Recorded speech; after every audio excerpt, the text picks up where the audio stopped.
Good afternoon सगळ्यांना. आता आपण जो पेपर 2 असतो, पेपर 2 ज्यांचा सोशल सायन्स विषय असतो, त्यामध्ये तुम्हाला माहिती आहे 6वी, 7वी आणि 8वी याची एन-सी-ई-आर-टी वाचावी लागेल. आता त्यापैकी आपण सामाजिक व राजनैतिक म्हणजे काय पॉलिटिक्स म्हणजे राज्यशास्त्र जे असतं ते, ते आपण बघणार आहोत. आता आज आपला पहिला व्हिडिओ याच्यासाठी आहे. आता तुम्ही फक्त इथे काळजीपूर्वक समजून घ्या एन-सी-ई-आर-टी कशी असते आणि हे समजून घ्यावं लागतं. इयत्ता 6वी सामाजिक व राजनैतिक जीवन जे असतं ते कसं आहे आणि पहिला अध्याय आपण बघणार आहोत. पहिला अध्याय त्या अध्यायाचं नाव आहे विविधता. काय विविधता यामध्ये तुम्हाला सगळं काही विविधता म्हणजे काय? यामध्ये सगळ्या गोष्टी येणार, भाषा वगैरे सगळं काही येणार. आता हाच टॉपिक आपण बघणार आहोत. बघा, ज्या विद्यार्थ्यांना बॅच जॉईन करायचे आपल्याकडे 29 जून पासून, कारण टीईटीचा पेपर झाल्यानंतर, कारण तुम्ही पेपर देणार 29 जून पासून नवीन बॅच सुरू. त्यामध्ये बघा तुम्हाला प्रवेश फी, पेपर 1 असेल, पेपर 2 असेल आणि दोघं पेपर असेल, प्रवेश फी. त्याच्यामध्ये तुम्हाला ऑनलाईन टेस्ट सर्व विषय बॅच मध्ये उपलब्ध, मॉडर्न क्वेश्चन पेपर आणि सर्व एनसीईआरटीच्या ज्या नोट्स आहेत आणि व्हिडिओ सुद्धा काय आहेत तुम्हाला ऍप मध्ये उपलब्ध केलेले आहेत. आणि सर्व टॉपिक काय आहेत मराठी आणि हिंदी आकलन होण्यासाठी तुम्हाला सर्व काही दिलेलं. त्यासाठी तुम्ही काय करा, प्ले स्टोर वर जा. बघा, प्ले स्टोर वर गेल्यानंतर पीएस सिसव अकॅडमी हे ऍप्लिकेशन टाका. तुम्हाला ऍप डाउनलोड होऊन जाईल, ऍपची लिंक मिळून जाईल. किंवा जर तुम्हाला व्हॉट्सअप ग्रुपला जॉईन व्हायचं असेल, व्हिडिओच्या कमेंट बॉक्स मध्ये व्हॉट्सअप ग्रुप आणि ऍपची लिंक सुद्धा तुम्हाला उपलब्ध आहे. तिथून तुम्ही डाउनलोड करू शकतात, ग्रुपला जॉईन होऊ शकतात आणि काही अडचण असेल तर या नंबरवर तुम्ही संपर्क करा.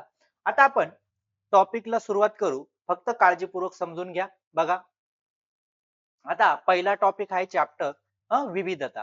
आता विविधता काय या संदर्भात आपण मुद्दे समजून घेऊ. बघा, भारत विविधता का देश आहे. आता भारत कसा देश आहे सगळ्यांना माहिती आहे, बरोबर आहे का नाही?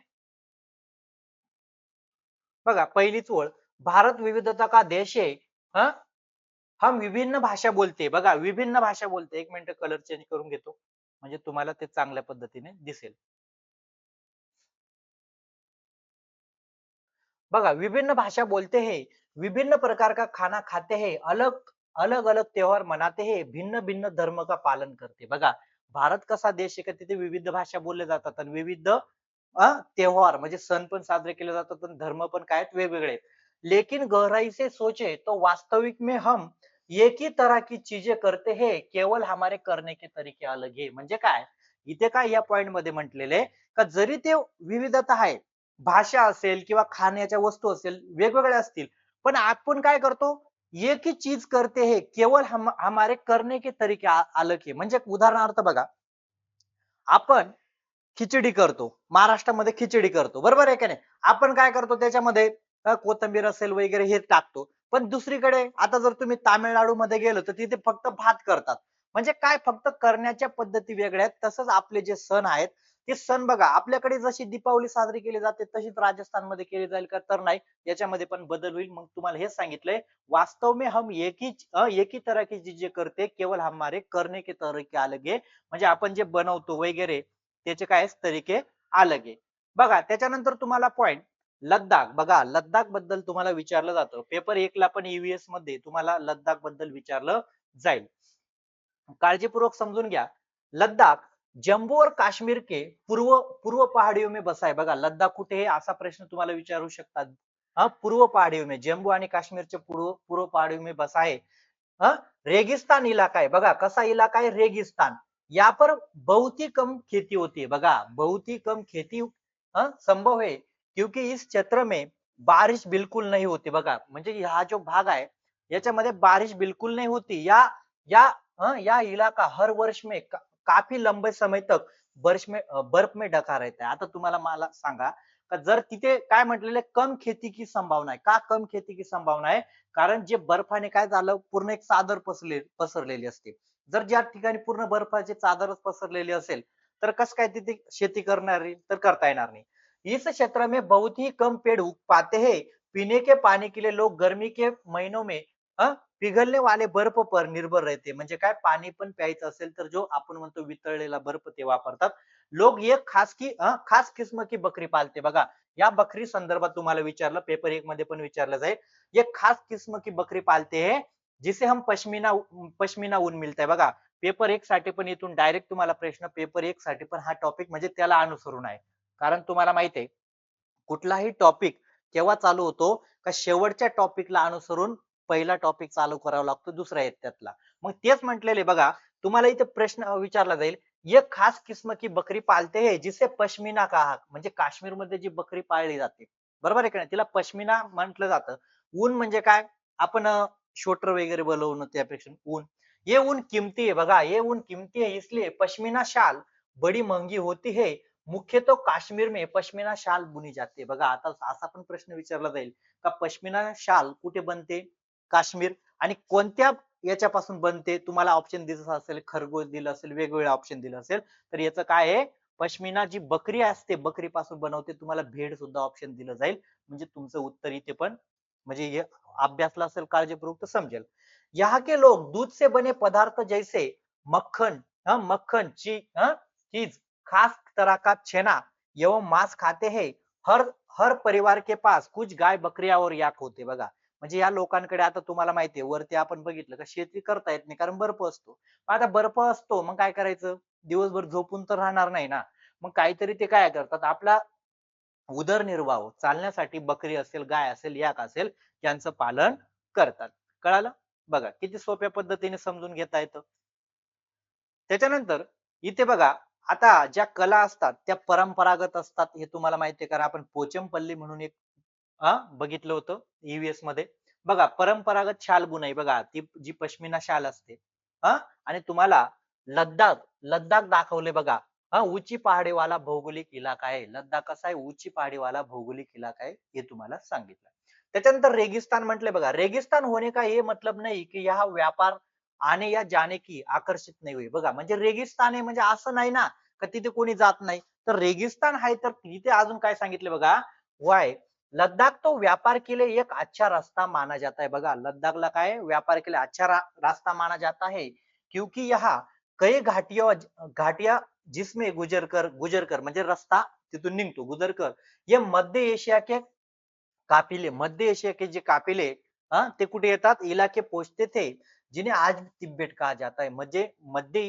एशिया जो आहे काफिले उस इलाके में पहुंचते थे जिन्हें आज तिब्बत कहते म्हणजे तिब्बत मार्गे जे येतात ये काफिले अपने साथ मसाले कच्चा रेशम दर्या आदि लेकर चलते थे बघा हे काफिले काय काय काय आणतात सोबत मसाले असेल कच्चा रेशम असेल हा चलते थे बघा आता पुढे त्याच्यानंतर लद्दाख संदर्भ रेगिस्तान इलाका बघा आपण लद्दाख संदर्भात बघणार आहोत काळजीपूर्वक फक्त समजून घ्या बघा ज्या विद्यार्थ्यांना व्हिडिओची क्वालिटी चांगली दिसत नसेल व्हिडिओची क्वालिटी वाढून घ्या युट्यूबला सेटिंग असते तिथून व्हिडिओची क्वालिटी वाढून घ्या बघा लद्दाख लद्दाख के रास्ते ही बौद्ध धर्म तिब्बत पोहोचा असा प्रश्न विचारला जाईल की बौद्ध धर्म तिब्बत कुठून आला तर बौद्ध धर्म कुठून आला लद्दाख के रास्ते पोहोचा लद्दाख को छोटा तिब्बत भी कहा जाता है असा प्रश्न विचारला जाईल तर लद्दाखला अजून दुसरं नाव काय छोटा तिब्बत कहा कहते हैं करीब 400 साल पहले बघा करीब 400 साल पहले किती किती साल 400 साल पहले यहाँ पर लोग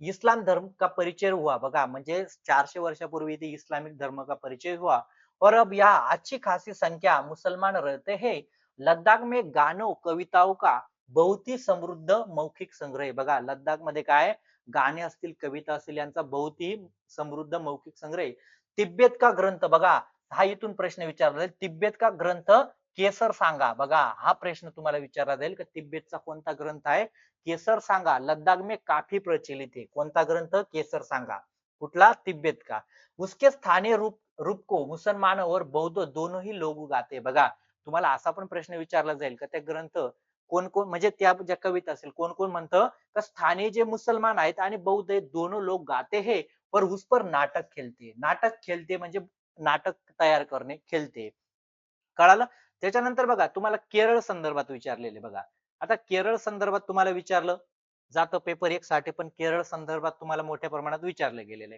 आता केरळ संदर्भात आपण बघू केरळ भारत के दक्षिण पश्चिम कोनों में बसा हुआ है आता केरळ कुठे आपल्याला माहित आहे भारत के दक्षिण पश्चिम कोने में बसा हुआ राज्य है ये एक तरफ से समुद्र से गिरा है बघा एक तरफ से समुद्र से गिरा और दूसरी तरफ से पहाड़ियों से बघा एका बाजूने समुद्राने आणि दुसऱ्या बाजूने पहाड़ी से गिरा है इन पहाड़ियों पर विविध प्रकार के मसाले जैसे काली मिर्च लौंग इलायची उगाई जाते. बघा केरळमध्ये केरळ हा मसाल्यांचा देश आपलं काय म्हणतो राज्य मानलं जातं. का?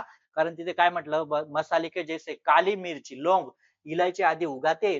इन मसालों से कारण ये क्षेत्र व्यापार के लिए बहुत आकर्षित बना. म्हणजे बघा तुम्हाला असा प्रश्न विचारला जाईल का केरळ हे व्यापारासाठी का आकर्षित बनलं? मग तुम्हाला दिलं दिलं असेल पोचमपल्ली साडीसाठी दिलं असेल किंवा पश्मिना शालसाठी दिलं असेल तर अजिबात नाही. का आकर्षित झालं का तिथे जे मसाल्याचे पदार्थ मिळत होते त्यामुळे केरळ काय झालं आकर्षित बना.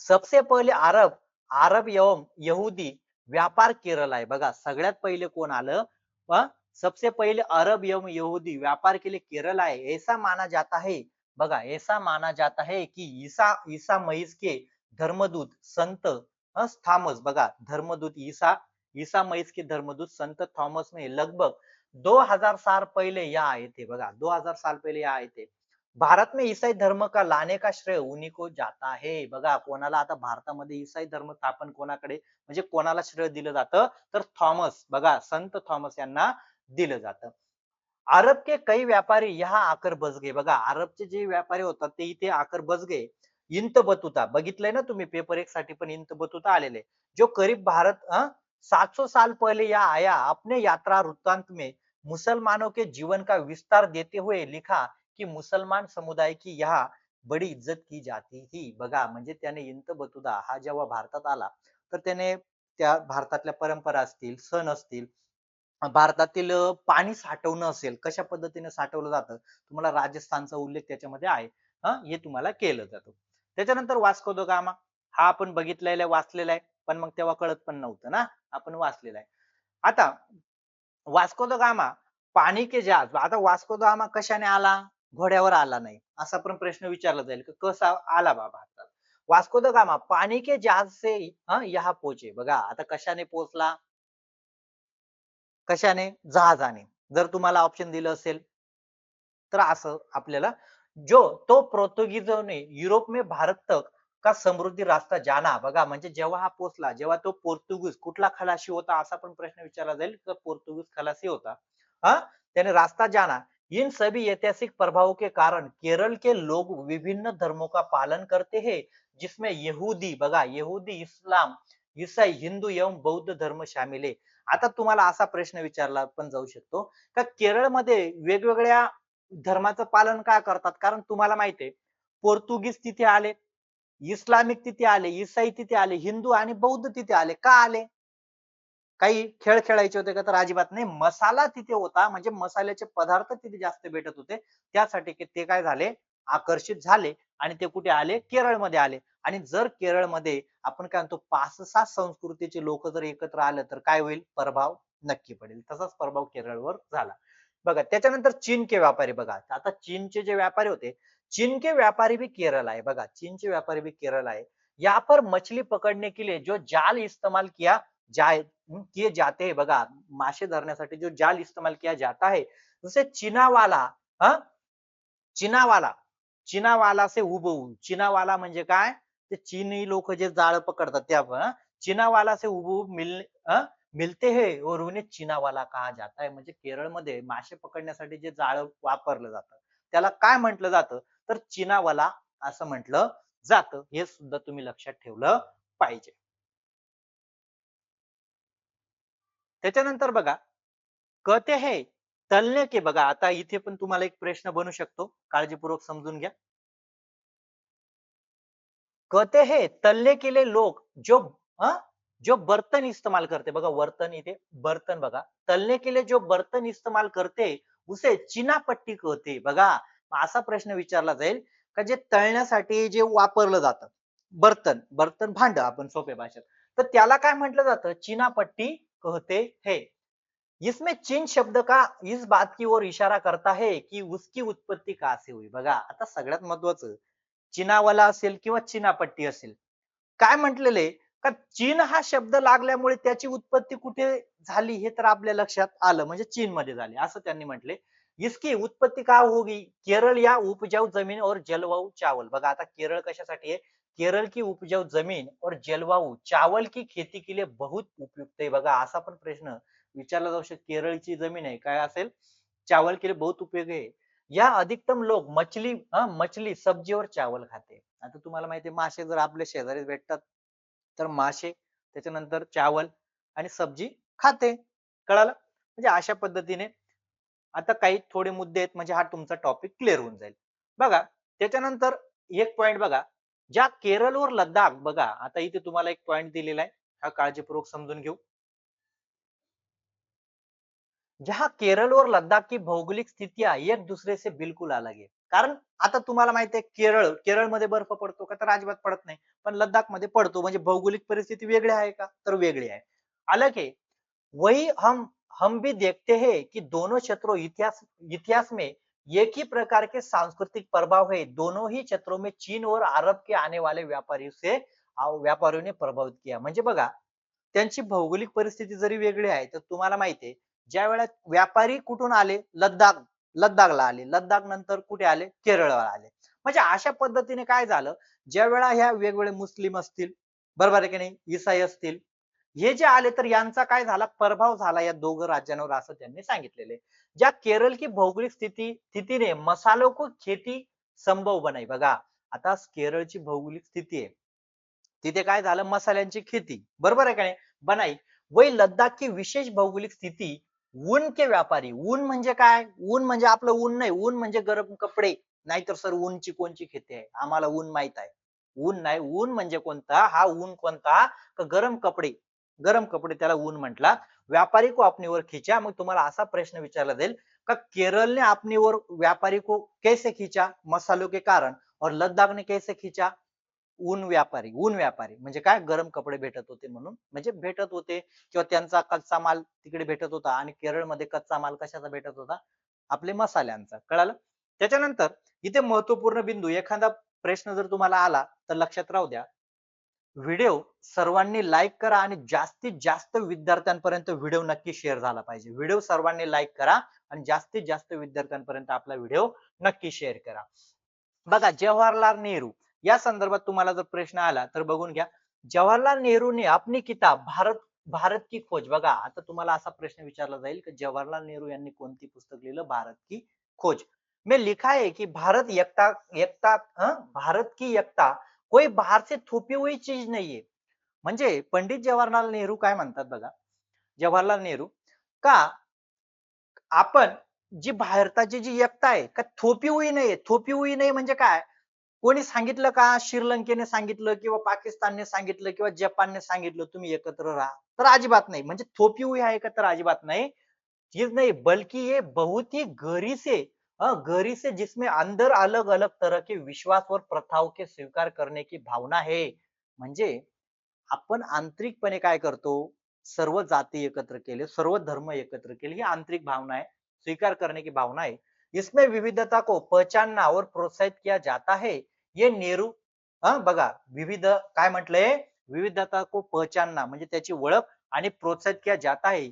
ये नेहरू थे जिन्होंने बघा ये नेहरू थे जिन्होंने भारत की विविधता का वर्णन करते हुए अनेकता में एकता का विचार हमें दिया. बघा असा प्रश्न तुम्हाला विचारला जाईल का नेहरूने काय सांगितलं अनेकता में एकता विचार हमें दिया. त्याच्यानंतर रवींद्रनाथ टागोर या संदर्भात बघा रवींद्रनाथ टागोर द्वारा रचित हमारा राष्ट्रगीत राष्ट्रगीत भी भारतीय एकता की एक अभिव्यक्ती है. कळालं म्हणजे इथे हा तुमचा टॉपिक समाप्त झाला. टॉपिक एक आपण अशा पद्धतीने बघितला. बघा अशा पद्धतीने मांडणी केलेले तुम्हाला सर्व काही ऍप मध्ये उपलब्ध आहे नोट्स असेल नोट्स सगळं काही उपलब्ध आहे.